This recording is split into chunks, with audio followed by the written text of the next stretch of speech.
नमस्कार फ्रेंड्स, एक बार फिर से स्वागत है हमारे यूट्यूब चैनल में। आइए देखते हैं प्रश्न नंबर सेकेंड 4.2 का क्या कहता है। A cottage industry produce a certain numbers of the pottery articles in the day. कोई कॉटेज इंडस्ट्री है, वो क्या करती है, मिट्टी के बर्तन या मिट्टी के खिलौने बनाती है, मिट्टी के आर्टिकल्स बनाती है। It was observed on the particular day. उसमें देखा गया है कि किसी एक पर्टिकुलर एक विशेष दिन में दैट द कॉस्ट ऑफ, जो कॉस्ट होती है, वो जितना उसमें खर्चा लगता है, वह production of each articles was 3 times more than the number of articles produce on the day. देखा गया है कि जितना वो जो कॉस्ट निकलती है, तो जितने बर्तन बनता है उसके दुगुने से 3 अधिक है। जो कॉस्ट है वो क्या है, दुगुने से 3 अधिक है। यदि the total cost of the production of the day is 90, यदि टोटल कॉस्ट 90 रुपये लग रही है उस दिन, तो उस दिन find the number of articles, कितने आर्टिकल्स बने हैं ये निकालना है, on the cost of the each articles, और प्रत्येक आर्टिकल्स की कॉस्ट निकालनी है। तो चलिए देखते हैं इस प्रश्न को कैसे कर सकते हैं। ठीक है, थोड़ा लंबा चौड़ा लिखा हुआ है, लेकिन ज़्यादा इसमें घबराने की ज़रूरत नहीं है। क्वेश्चन को लास्ट तक देखेंगे आप सोल्यूशन को, तो आपके सारी चीज़ें क्लियर हो जाएंगी, सब समझ में आ जाएगा। आइए देखते हैं इसको कैसे कर सकते हैं। सबसे पहले तो हमारे पास नंबर ऑफ आर्टिकल्स की संख्या नहीं पता है, तो उसी को हम मान के चलेंगे। Let the number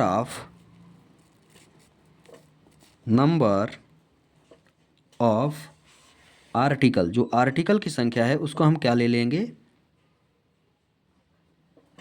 x. ठीक है, क्योंकि उसमें मुझे आर्टिकल की संख्या ही बतानी है और इसके बाद कॉस्ट बतानी है। अब जब आपने आर्टिकल को यक्स ले लिया, मतलब हमने मान लिया कि भाई हम जो है टोटल यक्स बर्तन का निर्माण कर रहे हैं, तो इसका कास्ट के लिए क्या बोला है उसने, कॉस्ट के लिए बोला है ईच आर्टिकल्स के जो कास्ट है ना, cost of each articles, cost of each article. क्या बोला, जो प्रश्न में बोला उसी पे चलेंगे। बोल रहा है कि जो आपका आर्टिकल है, आर्टिकल क्या है भाई, यक्स है। अभी मैंने लिया कि मैंने यक्स आर्टिकल का निर्माण किया, तो आर्टिकल यक्स है। जो इसकी कॉस्ट है इसी आर्टिकल के दुगुने से 3 अधिक है। बात समझ में आ गई। मतलब जो बर्तन हमने बनाया उसी बर्तन की कॉस्ट यदि हमको निकालनी है, तो उस बर्तन की कॉस्ट दुगुने से 3 अधिक है। आ गया समझ में। अब हम प्रश्न के अनुसार चलेंगे, अकॉर्डिंग टू क्वेश्चन। प्रश्न क्या कह रहा है, प्रश्न कह रहा है कि यदि कॉस्ट हमारी क्या है, 90 है। अब हम यहाँ से चलेंगे, टोटल कॉस्ट कितनी है, 90 है। तो टोटल कॉस्ट हमने ले लिया 90। जो फार्मूला होता है वो होता है total cost is equal to total item into cost of each item. ठीक है, कॉस्ट ऑफ ईच आइटम। चलिए देखते हैं। टोटल आइटम आपने कितना बनाया, टोटल आइटम हमने बनाया यक्स। भाई नंबर ऑफ आर्टिकल्स कितने थे हमारे पास, यक्स थे, तो टोटल आर्टिकल्स हमने कितना बनाया, यक्स। ये मेरा फार्मूला है, इसी फार्मूले पर हम वैल्यू पुटअप करेंगे। तो ये मेरा हो गया यक्स मल्टीप्लाई, क्या बोल रहा है आगे, each article, cost of each article. Cost of each article कितना है, 2x + 3 है। तो ये कितना हो गया, 2x + 3। यही मेरा प्रश्न बोल रहा था। हमने प्रश्न के अनुसार वैल्यू को क्या कर ली, अरेंज कर ली। अब इसी को सॉल्व करना है। 90 को आप सीधे उतार दो, इज इक्वल टू क्या हो गया, 2x² + 3x। यही होगा, क्योंकि इसका इसमें मल्टीप्लाई करेंगे तो 2x² + 3x। ठीक है, थोड़ा सा इसको सॉल्व कर लेते हैं। तो ये क्या है, ये हो जाएगा 2x² प्लस का बचा मेरे पास 3x, और ये 90 को इधर लाएंगे तो ये हो जाएगा -90 इज इक्वल टू में कितना हो गया, 0। कुछ नहीं किया, 90 को इधर कर दिया और इधर 0 कर दिया। ठीक है, अब इसको हमको क्या करना है, मिडिल टर्म स्प्लिटिंग करके इसको सॉल्व करना है। बात समझ में आ गई। तो चलिए देखते हैं अब इसको हम मिडिल टर्म में कैसे तोड़ेंगे या क्या कर सकते हैं, ये थोड़ा सा ध्यान देंगे।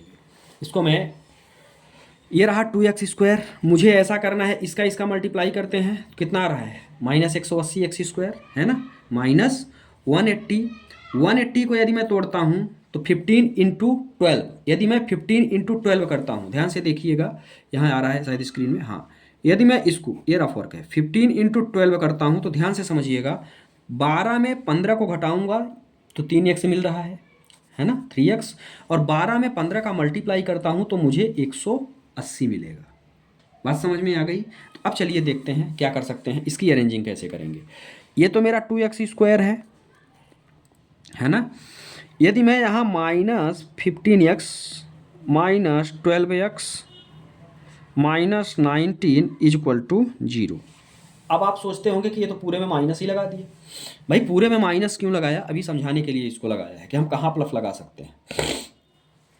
2x² तो मेरा सेम है, कोई दिक्कत नहीं है। यहाँ पे मुझे पॉजिटिव चाहिए, पॉजिटिव का 3x चाहिए, क्योंकि मुझे -180 मिल रहा है ना। तो यहाँ यदि मैं दोनों का मल्टीप्लाई करूँगा तो मुझे तो पॉजिटिव 180 मिल जाएगा। इन दोनों का मल्टीप्लाई मुझे -180 मिल रहा है। यदि मैं दोनों निगेटिव रख दिया तो मामला खत्म हो गया। तो किसी न किसी एक वैल्यू को पॉजिटिव करना पड़ेगा। अब हमको किस वैल्यू को पॉजिटिव करना पड़ेगा, ये ध्यान बात देने वाली बात होगी। भाई साहब ये पॉजिटिव है, मतलब मुझे बड़ी संख्या को क्या करना पड़ेगा, पॉजिटिव करना पड़ेगा, तब तो ये पॉजिटिव आएगा। तो हमको +15, यदि मैं 15 में प्लस लगा दिया तो 15 में 12 को घटाऊंगा तो 3 आएगा, 15 - 12 3। बात समझ में आ गई। इसका मल्टीप्लाई 180 आएगा, साइन यहाँ पे बड़ी संख्या का लग जाएगा। चलिए अब क्या करते हैं, दो का पेयर बना के कॉमन लेते हैं। यहाँ से हमने x कॉमन लिया, यहाँ से x ही कॉमन आएगा, है ना। यदि आपने x कॉमन लिया तो यहाँ क्या बचा, 2x बचा, तो ये हो गया 2x। यहाँ से x निकाल लिया था तो +15, कितना बचा, +15। बात समझ में आ गई यहाँ तक। अब अगली वैल्यू यहाँ क्या है, माइनस, तो सबसे पहले तो माइनस लिख लेते हैं। यहाँ से हमने माइनस कॉमन ले लिया भाई। यदि हमने माइनस कॉमन लिया तो और क्या कॉमन इन दोनों में आ रहा है, ये देखने वाली बात होगी। तो इन दोनों में क्या कॉमन आएगा, 6। इन दोनों में यदि मैं 6 कॉमन लेता हूँ तो 6 2 जा और 15 6 जा, तो ये हो गया -6 कॉमन यहाँ से लिया। 6 कॉमन लिया तो यहाँ पे बचा क्या, 2x + 15 = में क्या बच गया, 0। आया समझ में। अब ध्यान से देखिएगा, यहाँ कुछ नहीं किया है, इसका मल्टीप्लाई करेंगे तो यही मिलेगा, इसका मल्टीप्लाई करेंगे तो यही टर्म मिलेगी, ये ध्यान दीजिएगा। ये टर्म मतलब इसका मल्टीप्लाई और ये टर्म मतलब इसका मल्टीप्लाई। बात समझ में आ गई। इसको सॉल्व करेंगे तो मुझे यही लाइन मिलने वाली है। अब इसको क्या करेंगे, ये 2 टाइम्स है तो इसको हम एक बार लिख देंगे, तो 2x + 15 और यहाँ पे क्या है, x - 6 = का क्या मिल गया मुझे, 0 मिल गया। दोनों को 0 के बराबर कर दो एक बार, तो ये क्या है, 2x + 15 = 0 है और x - 6 = कितना मिल गया, 0 है। मतलब यदि मैं यह 2x = यहाँ मिल गया -15, तो x बराबर मुझे क्या मिल गया, -15/2। ठीक है। अगली वैल्यू की बात करते हैं तो x = मुझे डायरेक्ट मिल गया 6। अब ध्यान देने वाली बात यह है कि यदि मैं कोई खिलौना बना रहा हूँ तो क्या माइनस में बनाने जाऊँगा, मतलब कि जितनी मिट्टी मेरी रखी हुई है तो क्या और माइनस में चली जाएगी वो, तो ये वाली वैल्यू मेरी क्या हो जाएगी, ख़त्म। बची कौन सी, x बराबर 6। अब आप मान के क्या चले थे भाई, मान के चले थे कि जो मेरा नंबर ऑफ आर्टिकल्स है वो कितना है, x है। तो अब आप आगे लिख देंगे, देन नंबर ऑफ आर्टिकल, कितने आर्टिकल हैं भाई अपने पास, आर्टिकल हैं x, तो x बराबर आपने कितना निकाला, 6। बात समझ में आ गई। कॉस्ट की बात करते हैं।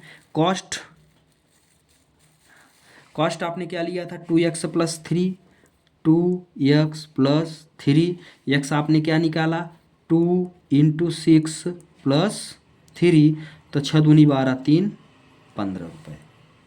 ठीक है। मतलब एक खिलौने की जो कास्ट होगी, इसको मैं यहाँ लिख देता हूँ, शायद स्क्रीन में नहीं आया, इसको आप सॉल्व करेंगे तो 6 2 = 12 और 12 + 3 = 15। ठीक है।